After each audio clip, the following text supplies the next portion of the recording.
சிந்திப்போமே. 1659 உள்ளது அருளும் பஞ்சாக்கர மெய்ப்பொருள். கச்சியப்ப மாமுனிவர் விளக்குகிறார். ஏ நெஞ்சே, உனக்கு இனிதாக நல்லவை வந்தால் மகிழ்கிறாய்.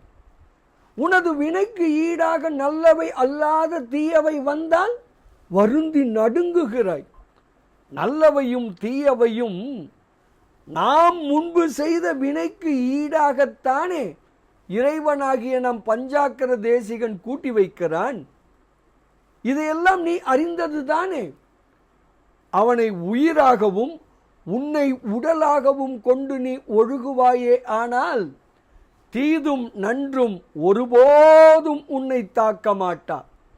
இந்த உண்மையை நீ அறிந்திருந்தும் உன்னை காத்து கொள்ள தெரியாமல் மகிழ்கிறாய், வருந்துகிறாய்.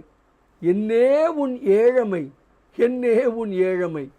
இப்படியாக தீதும் நன்றும் அவரவர் வினைக்கு ஏற்ப தேசிகன் அருளுவதே என்று விளக்குகிறார். பாடலை காணலாமே.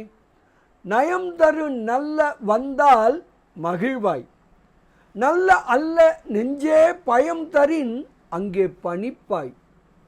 அறிந்த நின் பண்பு நன்றே வியந்து உனக்கு உள்ளது அருளும் பஞ்சாக்கர மெய்ப்பொருளோடு இயைந்து அவை தாக்காது இருக்க அறியாது உடலாய் இருந்தே என்று மிக அழகாக ஸ்ரீ கச்சியப்ப மாமுனிவர் தன்னுடைய அற்புதமான ஸ்ரீ பஞ்சாக்கர தேசிகர் அந்தாதி எனும் நூலின் 22வது திருப்பாடலில் அற்புதமாக அழகாக அருமையாக விளக்குகிறார்.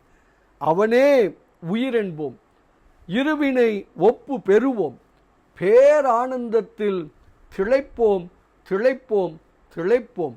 இனிய வணக்கம். சிவாய நம.